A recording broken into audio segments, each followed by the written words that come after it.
অনেকগুলো কাজই বাকি আছে, শুনেছেন আপনারা। বিশেষ করে সবার সভাপতি শুরুতে খুবই চমৎকারভাবে বলেছেন যে নির্বাচনটা হচ্ছে সেটা আমাদের ইতিহাসে বলতে গেলে অবিস্মরণীয়। স্বাধীনতার পরপর পার্লামেন্টটাকে যেরকম করে কনস্টিটিউয়েন্ট অ্যাসেম্বলি ঘোষণা করা হয়েছিল ওটা হয়তো হচ্ছে না, কিন্তু এই অ্যাসেম্বলিকে একটা গাঠনিক ক্ষমতা দেওয়া হচ্ছে, কনস্টিটিউয়েন্ট পাওয়ার। সেইটা দিয়ে আমরা আমাদের দেশের সংবিধান সহ আইনকানুনগুলোকে এরকম করে আবার পলিশ করতে চাই যাতে স্বৈরাচারের প্রত্যাবর্তন সম্ভব না হয়। এইটা এক ধরনের লড়াই। এই লড়াইটা চলবে, কিন্তু এটার একটা টাইম ফ্রেম আছে। এটা 5 বছর ধরে চলবে না। এই লড়াইটা কেউ কেউ বলছিলেন প্রথম অধিবেশনে শেষ করে দেন, কিন্তু অনেকে বলেছেন একদিনের অধিবেশনে শেষ করা যাবে না, যেটুকু সময় লাগে সেইটুকু সময় দিতে হবে। ধরেন 1 মাস, ধরেন 6 মাস, বাকি তো 4.5 বছর আছে। সেই 4.5 বছরে আমাদের প্রতিজ্ঞা কী, জনগণের কাছে আমাদের ওয়াদা কী? আমরা দেশটা বদলে দিতে চাই। আমরা এরকম একটা দেশ করতে চাই যেটা সবার জন্য বাসযোগ্য, সুখকর, যেখানে গত 15 বছর যে চণ্ড শাসন চলেছে এইরকম চলবে না। এখন সেই পথে আমাদেরকে যেতে হবে। আমাদের একটা মোর্চা তো আছেই, গণতন্ত্র মঞ্চ, যার পক্ষ থেকে বলছি। আমাদের যুগপথ ছিল, সেই যুগপথ ছিল প্রধানত স্বৈরাচারকে উৎখাত করার কাজ, সেটা করেছি আমরা। কিন্তু চলতে চলতে আমরা একটা সংস্কার কর্মসূচিও করেছি 31 দফা, কিন্তু 31 দফার ভিত্তিতে সংস্কার কর্মসূচি যায়নি।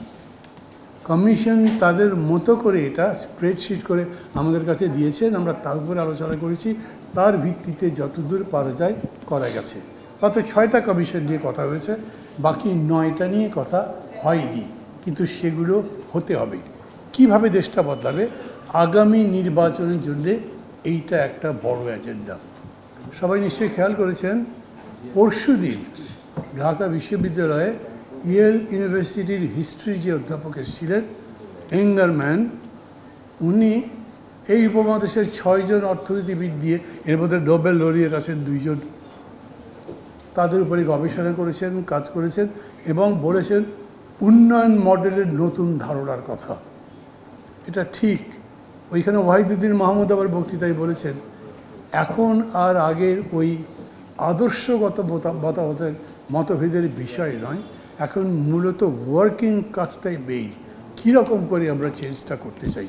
আমরা যেরকম করে নির্বাচনী ম্যানিফেস্টো দেই, আমাদেরকে বলতে হবে। ও এঙ্গারম্যান আর একটা কথা বলেছেন যে দারিদ্র্য অনেক পরিমাণে কমেছে, কিন্তু তারপরেও বৈষম্য দূর করার ব্যাপারটা অধরা আছে। অথচ এত অভ্যুত্থানটাই হয়েছিল একটা বৈষম্যহীন সমাজ গড়বার জন্যে। আমাদের সেই লড়াইটাও একই সঙ্গে করতে হবে এবং তারই জন্যে এখন বেশি করে জনগণের কাছে বলতে হবে আমরা কিভাবে সুশাসন নিশ্চিত করতে পারি, কিভাবে আমাদের উন্নয়নের ধারা ঠিক মতো চালাতে পারি, কিভাবে সেটার সুষম বণ্টন নিশ্চিত করতে পারি, কিভাবে বিচার ইত্যাদি সহ যেগুলো আছে সেগুলো আমরা করতে পারি।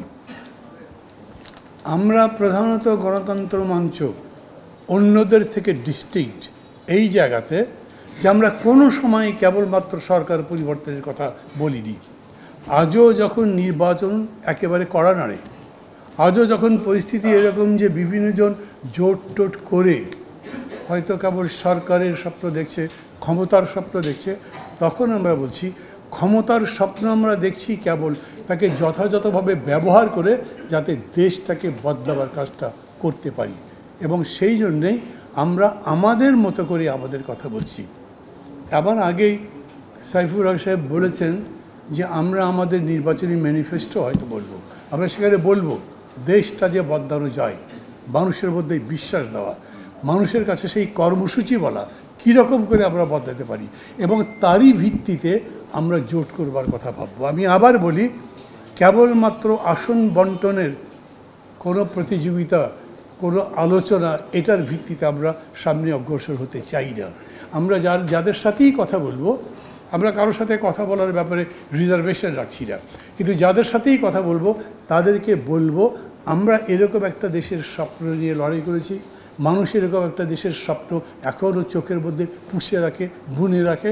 আমরা সেই স্বপ্ন বাস্তবায়ন করবার জন্যে যা যা দরকার, লাইক ইলেকশন ম্যানিফেস্টো যেরকম হয় সেরকম করে, কিন্তু আবার সেটা বলি, সেটা হচ্ছে তত্ত্বের তত বেশি কচকাচানি নয়, যত বেশি প্র্যাকটিক্যাল ইমপ্লিকেশন এবং তার ইমপ্লিমেন্টেশন সম্পর্কে আমরা ব্যাখ্যা করতে পারি।